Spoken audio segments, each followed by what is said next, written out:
फिर आ जाते हैं चैप्टर नंबर 3 पर।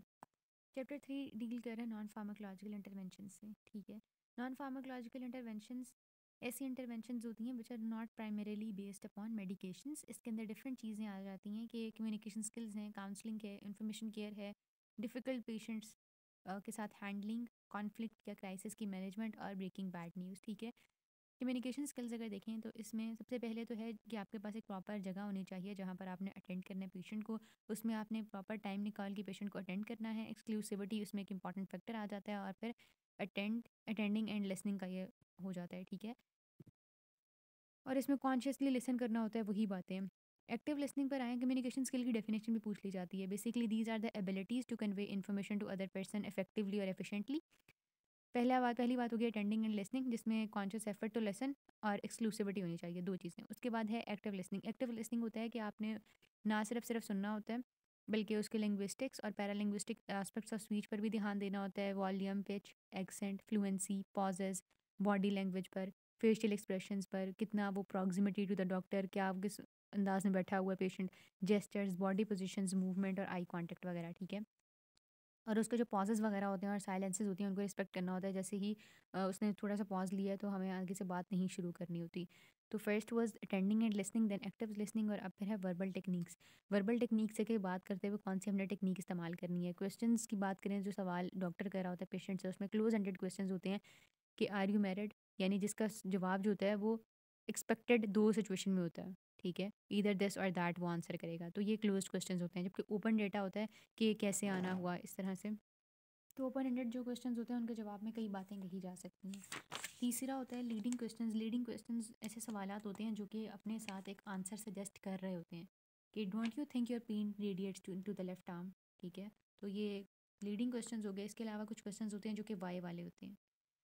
वाई डू यू थिंक कि आपको शॉर्टनेस ऑफ ब्रेथ है, इस तरह के सवाल। फनलिंग होता है कि एक बड़े टॉपिक से आपने स्टार्ट किया, अब आप उसे टॉपिक को एक स्पेसिफिक चीज़ की तरफ लेके आ जाते हैं, ठीक है। ब्रॉड से स्पेसिफिक चीज़ की तरफ आते हैं।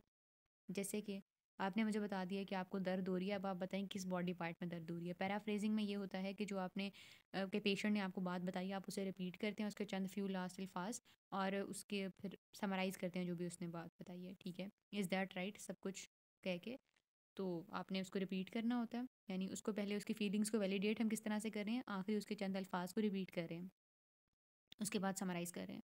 सिलेक्टिव रिफ्लेक्शन होता है कि जो इमोशनली चार्ज एक्सपीरियंसेस या जो आपको फील हुआ हो कि this is the centre of the problem है, ये इमोशनली चार्ज पार्ट है out of all the conversation जो उसने की है, तो उस पे आपने फर्दर फिर कोई और बात कर दी है, उसके बारे में सवाल कर लिया। एम्पैथी बिल्डिंग करनी होती है, सिंपैथी नहीं बिल्ड करनी होती। और इसके अलावा पेशेंट के अंडरस्टैंडिंग को देखना होता है। पेशेंट से कहना होता है कि अच्छा अब आप मुझे बताएं कि आपको समझ आ रही है।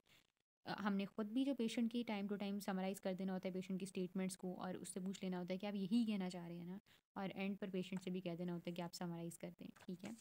और इसमें ये होता है कि डॉक्टर से बात करके ही आधी बीमारी जो है वो पेशेंट्स की ठीक हो जाती है। फर्दर कुछ होते हैं फैक्टर्स जो कि इंप्रूव कर रहे होते हैं कम्युनिकेशन को। इसमें कुछ है बैठने का अंदाज़ और फिर है बोलने का अंदाज़। बैठना किस तरह से होता है कि स्क्वायर में बैठना होता है कि पेशेंट सामने है और आप इधर बैठे हुए हैं, ठीक है। Squarely in relation to patient, open body position होनी चाहिए, आपको स्लाइटली लीन करना चाहिए पेशेंट की तरफ, आई कांटेक्ट मेंटेन करना चाहिए और रिलैक्स्ड पोजीशन में बैठना चाहिए, ठीक है। फिर आपने उसकी बात को सुनना शुरू करना है और इसे रिस्पॉन्ड करना है। आपने तमाम लिंग्विस्टिक और पैरालिंग्विस्टिक नॉन वर्बल क्यूज़ को भी देखना है और मिनिमल प्रॉम्प्ट्स का इस्तेमाल करना है। कुछ चीज़ें हैं जो कि कन्वर्सेशन को डिस्टर्ब कर सकती हैं, जैसे कि एक्सक्लूसिविटी ना हो तो उसकी वजह से कन्वर्सेशन डिस्टर्ब हो सकती है। अनकंफर्टेबल सीटिंग है, या फिर फ्रीक्वेंट बार बार आके कोई इंटरप्ट कर रहा है तो उसकी वजह से कन्वर्सेशन डिस्टर्ब हो सकती है। बिसाइड्स दैट, अगर तो डॉक्टर ही डे ड्रीमिंग कर रहा है या फिर प्री ऑक्यूपाइड या एंशियस हेल्थ केयर प्रोफेशनल है तो उसकी वजह से भी यही होगा। और ऑफेंसिव रिमार्क्स या जजमेंटल रिमार्क्स अगर हेल्थ केयर प्रोफेशनल दे रहा है तो दैट इज़ ऑल्सो मतलब ऑब्स्ट्रक्ट हो जाएगी, कम्युनिकेशन सही नहीं जाएगी। और सिलेक्टिव लिसनिंग भी इसमें आ जाता है। अटेंशन अगर वो प्रॉपर नहीं दे रहा नॉन वर्बल क्यूज़ पर, तो तब भी यही सीन होगा, ठीक है। अब इससे जो सवालात आते हैं, कम्युनिकेशन स्किल वाला एक क्वेश्चन इंपॉर्टेंट है। कम्युनिकेशन स्किल की डेफिनेशन एनपीआईज़ की क्या होती हैं, और उसको फिर थोड़ा सा एनपीआईज़ बताने पड़ेंगे, लिस्ट करने पड़ेंगे। इसके अलावा होता है कि कौन सी पूरा सिनेरियो देके उसके अंदर वार्ड के अंदर अगर डिस्कशन हो रही है तो वार्ड के अंदर एक्सक्लूसिविटी नहीं मौजूद होती, ठीक है। तो एक्सक्लूसिविटी, लैक ऑफ एक्सक्लूसिविटी की वजह से या बार बार आपको इंट्रप्शंस भी वहाँ पर हो सकती हैं अगर वार्ड के अंदर खड़े होकर आप बात कर रहे हैं, ठीक है। कम्युनिकेशन ऑब्स्ट्रक्ट हो जाएगी। इसके अलावा पब्लिक स्पीकर है कोई, तो वो अपने जलसे से पहले आपके पास आया कि मुझे बताया मैं किस तरह से अपनी कम्युनिकेशन को इम्प्रूव कर सकता हूँ, तो उसमें इन्हीं स्टेप्स को हमने बता देना होता है उसके अकॉर्डिंगली, सवाल के अकॉर्डिंगली, कि मिनिमल प्रॉम्प्ट्स का इस्तेमाल करे। वो एक ओपन बॉडी पोजीशन में खड़ा होकर बताए, जलसे में खड़ा होना या बैठ के जैसे भी उसने जलसा करना है।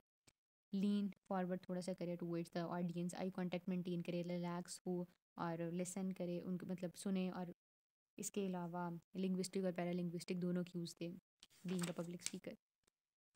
ये हो गया कम्युनिकेशन क्या थी, स्किल्स। उसके बाद आ जाते हैं काउंसलिंग। काउंसलिंग की टर्म पर सबसे पहले इसकी डेफिनेशन इंपॉर्टेंट है कि it aims to help people help themselves by development of therapeutic relationship between the counsellor और क्लाइंट। इसमें जो पेशेंट आता है या जो क्लाइंट आता है, फर्स्टली उसका जो मसला दरपेश है, उस पेशेंट की मसले से रिलेटेड अंडरस्टैंडिंग और क्लैरिफिकेशन को एनहांस किया जाता है। और उसके बाद उसके अपने कोपिंग मैकेनिज्म या उसकी अपनी जो सलाहियतें हैं उन प्रॉब्लम सॉल्विंग, उन्हीं को एनहांस किया जाता है। ठीक है, ये एक लिमिटेड स्पोर्टिव एक्टिविटी होती है और इसका मकसद यही होता है कि एक कंस्ट्रक्टिव चेंज आने लग जाए पेशेंट की लाइफ के अंदर, जिससे वो फर्दर अपनी जो लाइफ के अंदर जो भी प्रॉब्लम्स आ रही हैं उनको बेटर तरीके से मैनेज करना शुरू कर दें। अब इसके कुछ एम्स होते हैं। पहला एम ये होता है काउंसलिंग का कि एक म्यूचुअल ट्रस्ट डेवलप हो जाए। ठीक है, दूसरा एम क्या होता है कि क्लैरिफिकेशन मिल जाए पेशेंट और उसकी फैमिली को। अब हम क्या पढ़ रहे हैं कि काउंसलिंग सेशन आप क्यों करते हो अपने मरीज़ के साथ। ठीक है, पहला है कि म्यूचुअल ट्रस्ट डेवलप हो जाएगा पेशेंट का आप पर। दूसरा है कि पेशेंट को जो भी उसे एम्बिग्विटीज़ वगैरह हैं, टर्म्स या कोई इश्यूज़ वगैरह हैं, वो क्लेरिफाई हो जाएंगे। तीसरा है उसको एक अपॉर्चुनिटी मिल जाएगी कि वो अपनी तमाम फीलिंग्स वगैरह एक्सप्रेस कर सकता है। ठीक है, फिर उसे रीअश्योरेंस मिल जाएगी। फर्दर फिर क्या है कि उसको हेल्थ रिलेटेड जितने भी सवालात हैं अपनी बीमारी से रिलेटेड, वो ये पूछ सकता है, या उसकी फैमिली को अगर हैं तो वो पूछ सकते हैं। उसे वेरियस चॉइसेस और ऑप्शन वगैरह का पता लग जाएगा कि मेरे अब ये मसला है, मुझे इसमें ये ट्रीटमेंट ऑप्शंस अवेलेबल हैं, इसके ये रिस्क्स हैं, इसके ये बेनिफिट्स हैं। ठीक है, और इस तरह से सारी इन्फॉर्मेशन जब मिल जाएगी पेशेंट को, तो पेशेंट के लिए काफ़ी आसान हो जाएगा किसी कोई डिसीजन बना के, तो मतलब अपनी प्रॉब्लम के लिए कोई सही सॉल्यूशन चूज़ करने में। और उसे सपोर्ट मिल जाती है, उसके जो सारे रिसोर्सेज वगैरह रिक्वायर होते हैं उसे पता लग जाता है कि मैंने कितने के रिसोर्सेज मुझे चाहिए इस पर्टिकुलर प्रोसीजर के लिए। और उससे स्किल्स वगैरह वो एनहांस हो जाता है, बेसिकली कैपेसिटेट आप उसे इतना कर देते हैं कि जो भी उसे इशू दरपेश है वो उससे कूप अप कर लेता है।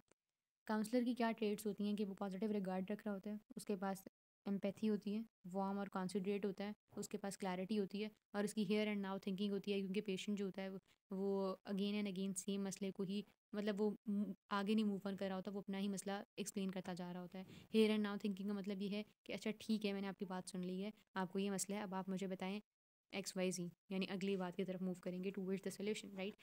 अब काउंसलिंग के कुछ डोंट्स होते हैं। अगर आप काउंसलर हैं, आपने वाई नहीं पूछना, आपने शुड या आप वाले फ़िक्रे नहीं कहने, आपने पेशेंट को ब्लेम नहीं करना, आपने पेशेंट की लाइफ एक्सपीरियंसेस को अपने लाइफ एक्सपीरियंसेस के साथ कंपेयर नहीं करना, और आपने उसकी फीलिंग्स को इनवैलिडेट नहीं करना।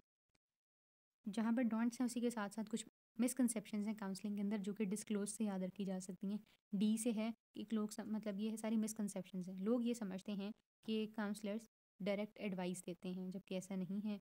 फिर इम्पोज नहीं कर रहे होते काउंसलर्स अपना व्यू। ठीक है, does not impose the counsellor's own views patient पर। प्रॉब्लम सॉल्व काउंसलर नहीं करके दे रहा होता। इसके अलावा जो पेशेंट फील कर रहा है उस फीलिंग को इनवैलिडेट या चैलेंज नहीं कर रहा होता काउंसलर। बिसाइड्स दैट काउंसलर आपको लेस इमोशनल नहीं कर देगा। And last thing is counsellor counselling वाले एक्ट से अपनी कोई जो नीड है उसको सेटिस्फाई नहीं कर रहा होता। ठीक है, तो ये चीज़ें हैं जो कि मिसकंसेप्शंस हैं अबाउट द काउंसलिंग। उसके बाद है इन्फॉर्मेशन केयर। अच्छा, अब इसके जो सवाल हैं डोंट्स आए हुए हैं यूक्यू, और एम्स पूछे गए हैं, और काउंसलिंग क्या होता है ये पूछा गया है। इन्फॉर्मेशन केयर अगर देखें तो इन्फॉर्मेशन केयर होता है कि आपने पेशेंट को उसकी जो है बीमारी उसके बारे में अच्छी तरीके से हर चीज़ बता देनी है। ठीक है, अब इन्फॉर्मेशन केयर पर आएँ तो इन्फॉर्मेशन केयर में बेसिकली इसकी डेफिनेशन देखें तो दैट इज़ कि आपने इन्फॉर्मेशन प्रोवाइड कर दी है पेशेंट को regarding the disease, regarding the drug and regarding the doctor. इसमें डिफरेंट चीज़ें हैं, 7 एसेंशियल स्टेप्स होते हैं, जिसमें सबसे पहले है कि आपको, आप डॉक्टर हैं तो आपको एक टाइम स्पेसिफिक निकालना चाहिए कि आपने इन्फॉर्मेशन केयर का सेशन अरेंज करना है पेशेंट के साथ।